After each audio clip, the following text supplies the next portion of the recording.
welcome to another video. So I've always been obsessed with mermaids. Like, I love them so much. Like, if there's anything in this world that I wish I could be, it was a mermaid. In fact, when I was a kid, I used to wish to be a mermaid when I would blow out my birthday candles like every year.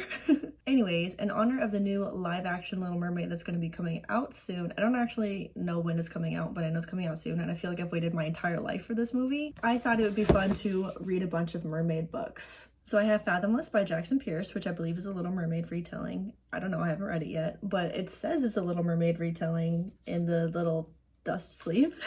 Then I have To Kill a Kingdom by Alexandra Christo. This I think is also a Little Mermaid retelling, not 100% though, because again, I haven't read it, but I'm really excited for this. I've been holding on to this for a wicked long time. And then I have Deep Blue by Jennifer Donnelly. This one I actually have tried to read before, but I don't know what was going on with me, but I just wasn't into it. So I'm gonna try again because I have an audiobook this time and I think it'd be better to read it at the same time. This one is not a Little Mermaid retelling. This is just a book about mermaids and it's the beginning of a series. I'm so excited to read all these books, like you don't even know. I've been holding on to these for so long, waiting for that urge to read all of my mermaid books, and it's here. It's finally here and I'm so excited. I have actually started reading Fathomless already. I'm on page 38 and this is so interesting so far. So I don't really see how the Little Mermaid retelling is happening yet, except for we have some kind of sea creature and we have a land human.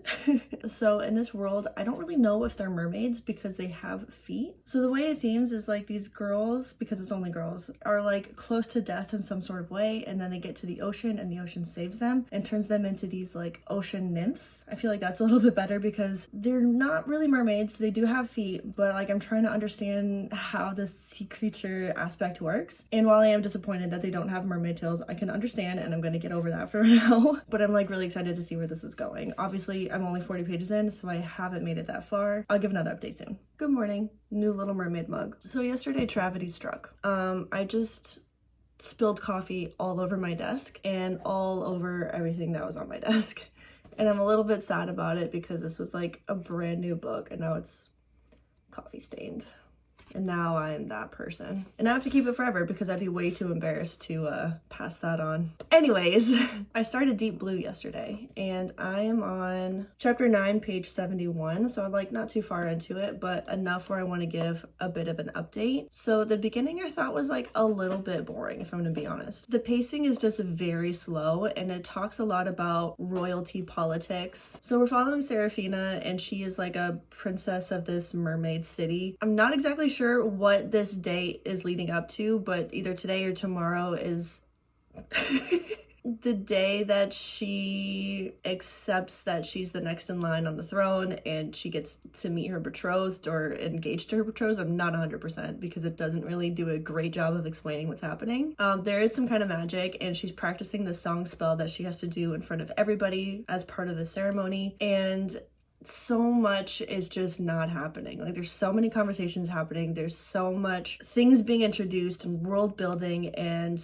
no actual events are happening. In this whole 70 pages, we've gone through one day. I would say the first 50 pages are just the morning of the first day. So the pacing's not it really. And I was kind of debating just putting this down. I understood why I couldn't get into it the last time I tried to read it. Just not having a great time. But then we get to meet her betrothed, and her betrothed is an entire mess. And then there's all this tea with this girl Lucia who just does not like our main character Serafina and is that mean girl who just makes up lies and stuff just to grate on her confidence. And we're starting some petty teenage drama and I'm here for it. So I'm excited to see where that's going, because I don't really know the direction of this book, where it's going, because so many ideas and themes have already been brought up and they all have equal intensity. But yeah, that's it for now. I'll update again later.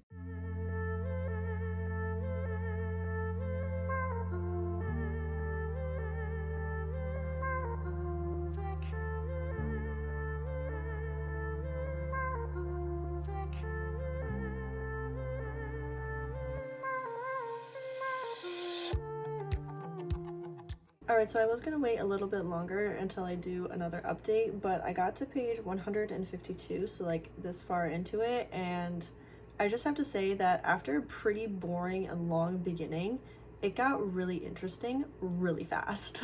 We got murder and uprising and betrayals and sharks and captivity, and there's just so much going on, and I'm just really interested now, and I'm like pretty invested. I don't really care too much about the characters because I feel like I don't know enough about like Serafina and Neela, who are like the two main princesses that are on the run. So what had happened was Serafina was going to become like crowned to be next in line, and during the whole ceremony there's this like uprising and mass chaos. Her parents, her mom is the queen of whatever area they're in, she got murdered, her dad got murdered, and now she's on the run because they want to kill her too. Neela is running with her because she's a princess of a neighboring city, I'm guessing. And these two characters, they are pretty flat, and I feel like there's so much world building happening that we don't get to see too much in the characters' minds, but I'm so invested in the story, and I still have no idea where the story is going, but I'm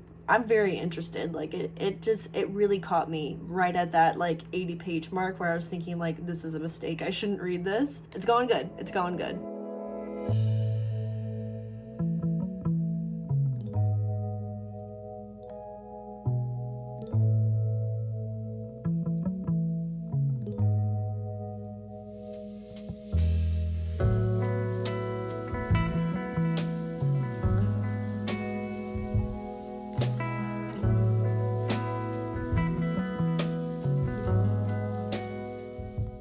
Alright, I want to do a little bit of an update on Fathomless because I just read a bunch of it and I'm really, really enjoying it. So I'm on page 92, which is just before chapter 11, so this far into it. Still not a lot of the way into the book, but I feel like I'm starting to really get into the meat of the story. So we're following these two girls, Lo and Celia. So Lo is the mermaid who's not a mermaid because she has feet, but she lives in the ocean and she doesn't have any of her human memories, and all she knows is that she lives in the ocean with her sisters. Celia is a human, and she is one of 3 triplets, and each of her sisters has this like magical ability where they could read somebody's mind, sort of. So Celia can see people's past. She can't really control which memory she sees, she just sees their past when she touches them. Her other 2 sisters, Jane and Anne, I can't remember which is which. One of them can see somebody's present, she could basically read their mind as it's happening, and the other one can see the future. And what happened was there was this boy, Jude, who falls off of the pier into the water, and one of the mermaids that isn't a mermaid, Molly, takes him and tries to drown him because she believes that if she can get the boy to love her, kiss him, drown him, she can exchange his soul for hers and she can go back and live with the humans again. All the other mermaids don't believe that this is true because a bunch of them have tried it before and it doesn't work. The main character, Lo, suddenly has weird feelings for Jude, and she decides to save him from Molly. And she saves him, and she can't really go onto the land because her feet start to get ripped up and all bloody, and it was really painful for her to stand on the sand. But Celia also sees that she's trying to save Jude, and together they save Jude. And in this time, Celia touches Lo and realizes that her name is actually not Lo, it's Nada, which I thought was Nadia for about 80 pages until I realized I was reading the I in the wrong place. And then Lo, Nada, begins to remember some of her memories and is no longer content just being a ocean girl. And it's really, really cool because now there's like these 2 different memories or people battling in Lo's head. So there's the Lo that lives in the ocean with her ocean sisters, and then there's Nada, who is a human and has human memories, and they're so disconnected from each other that they call each other she. Like, it's not me. Like, if it's Lo, whose personality is in like the front of the mind, I guess, she says Nada's name, it's her memories, it's not me. And then when Celia helps Nada remember who she is Nada, and she's like, Lo is calling out to me, she's urging me to go back to the ocean and live with my sisters. It's so interesting to see that dynamic, and I'm really curious to see if by the end of the book they're going to become one person. I also wanted to say that as this is a Little Mermaid retelling, I believe it's a Hans Christian Andersen retelling and not a Disney retelling, because this is a little bit darker and it's a little bit more mature. We seem to be going in a direction where some real dark things might be explained of what happened to these girls and how they became ocean girls. Alrighty, so yesterday I finished Deep Blue and I had to take all this time to really just think about it. I ended up giving it 3 stars because there was just so much going on towards the end. Like, I have the same problem at the end of the book that I had at the beginning of the book. Where is the direction of this book going? I really honestly don't know. So in the beginning of the book, there's this whole dream with this witch where she's calling the main character Seraphina and like a bunch of other mermaids. I think there's like 5. They're like, oh, maybe we should go to the witch, but then like 60 other things happen and they never have to look for the other mermaids. The other mermaids just like find their way to them and find their way to the witch. And it's just like, why give this beginning kind of I don't want to say prophecy, that feels like not the right word, but it's almost like the witches are telling them what to do, and that's not the priority of the book, even though it's the first chapter. I don't know, it's just, I don't really know what's going on with this. And it feels like everything that happens has the same intensity and the same priority to it, and it's just confusing and all over the place. I don't know, I didn't really love it. I ended up giving it 3 stars just because like I did like the mermaid aspect to it. I thought that it was like a fun time. I just didn't really enjoy the book. I'm gonna move on to this one today and we'll go from there. Good morning. I am so tired right now, but this is like the only time I have to film today, so I'm sorry for being really tired. Anyways, it's been a few days. It's been Thanksgiving and everything, and I made some progress on both of these books. So starting with Fathomless, I made it to page 220, which is chapter 31, and this far into the book, and I have a lot of thoughts on it. So the mystery just got revealed on how the ocean girls become ocean girls and how they got to where they are and kind of their purpose of being in the water. And we're also getting some kind of clues as to what's going to happen to Celia and her fate towards the end of the book and how she kind of ties into the whole story. And honestly, this has nothing to do with the Little Mermaid retelling. Like, the only bit that has the retelling is the myth that the ocean girls tell each other. To me, it seems more like this author wanted to write a mermaid book and threw the label of fairy tale retelling on there so it reaches a wider audience, which I mean, I'm not mad about, like, if that's what you gotta do. But at the same time, I'm a little bit disappointed because like there weren't even mermaids in this book. So like I was kind of holding on to hope that this was gonna have some kind of like Little Mermaid aspect to it, and I'm not getting that. Unless I'm just completely missing the point and it's all going to be happening in the last 80 pages, but so far that's not where we are. Now To Kill a Kingdom. I'm on page 68, so I'm very, very far in the beginning on this one, but I'm enjoying it so much. Like, I'm clearly seeing the Little Mermaid retelling from the beginning of this, even though it has its fun own twist. So we're following this siren Lyra. I'm not gonna know how to pronounce any of the names in any of these books. Oh, I also found out that I've been saying the name in this book wrong yet again. It's not Nadia, it's not Nada, it's Naida, I think. So we're following Lyra here, who is a siren princess, and every year the sirens on their birthday will, I don't know an elegant way to say this, they take the heart out of the chest of sailors. And this kind of builds onto their power, and they keep them and they like save them and stuff. So you can tell how old a siren is by how many hearts they have. And also her mother, the queen of all the sirens, is terrible, terrible, super evil. So on the other side of this, we're getting Prince Elian. And he is next in line to be king, but he doesn't want to be king because he is a siren hunter. And he loves being on the water, and he loves being a sailor, a pirate, a siren killer. Like, that is where he thrives. He knows all about Lyra because Lyra specifically goes after princes. Like, she's known as the Prince Bane. I think the Princess Bane. I don't know. Honestly, guys, it's been a couple of days since I read this and I'm super tired.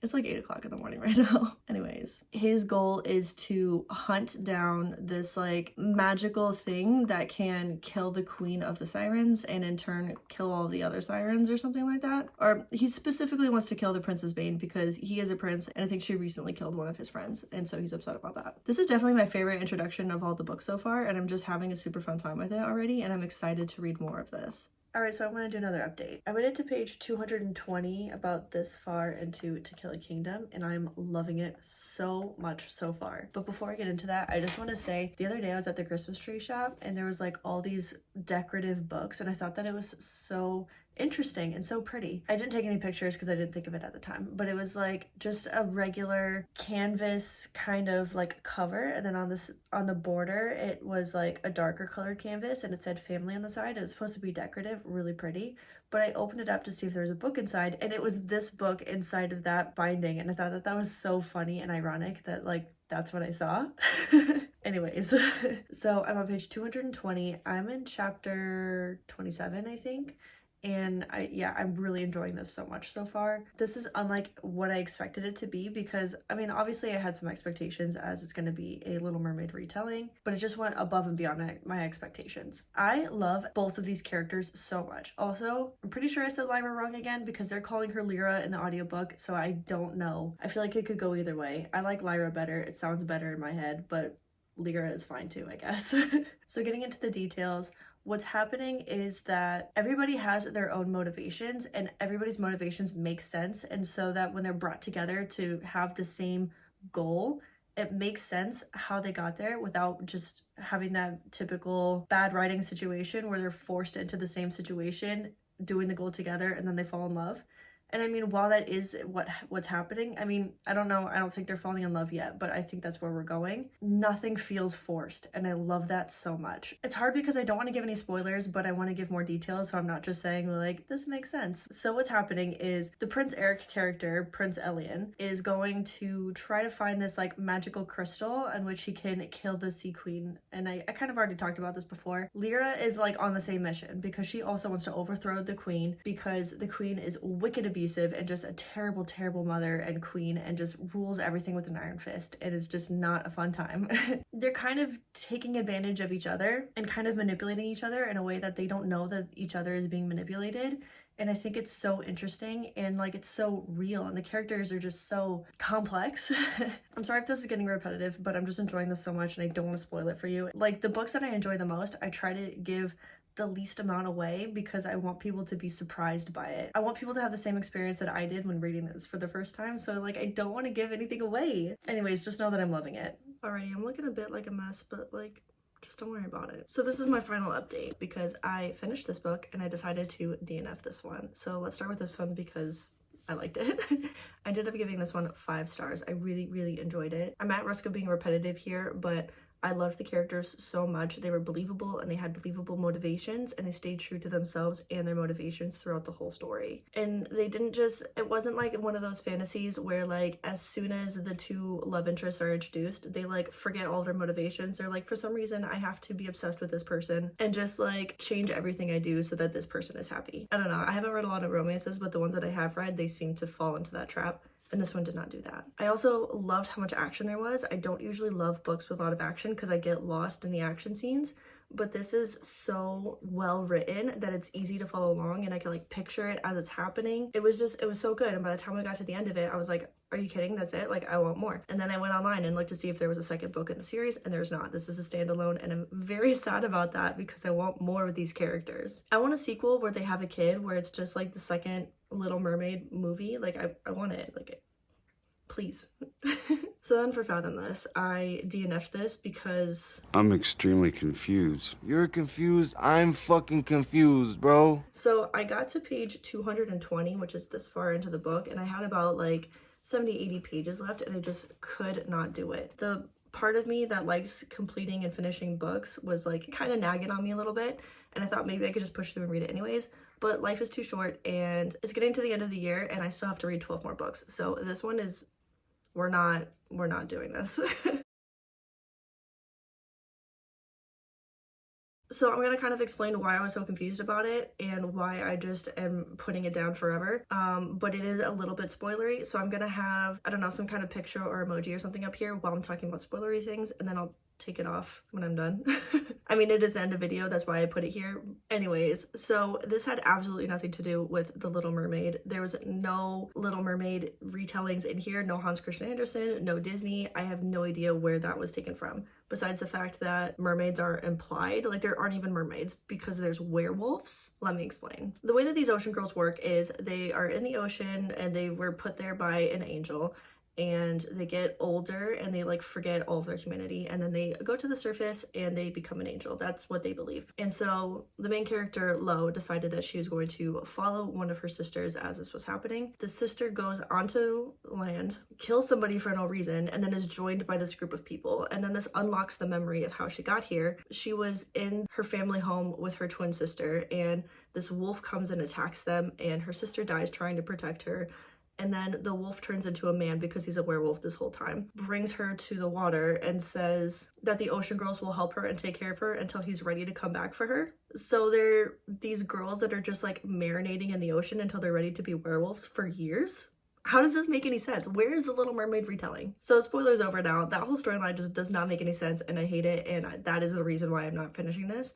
On top of the fact that the triplets who have superpowers have absolutely nothing to do with the Little Mermaid retelling either, and I don't even understand. Like, I get where their storyline is going because it's kind of obvious this book is predictable in that sense, besides like the other thing I talked about. But like, where is Little Mermaid? That's why I read this. I read this because it's a Little Mermaid retelling. Secondly, I read this because it's a mermaid book, and it didn't fill either of those categories, and I'm disappointed, and I'm not gonna finish reading it. So these 3 books were an experience. Like, I'm so glad that I read this one. I'm not glad that I read these 2. I mean, I am in the sense that now I don't have to read them. And now they're not just sitting on my shelf where I'm thinking, oh, I really want to read those mermaid books, because these are not it. Anyways, I think that's going to be it for today's video. Let me know in the comments if you read any super good mermaid books that I should read, because I will read them all. I love mermaid books, even the bad ones, as long as there's mermaids in it. But yeah, thank you so much for watching, and I will see you next time. Bye.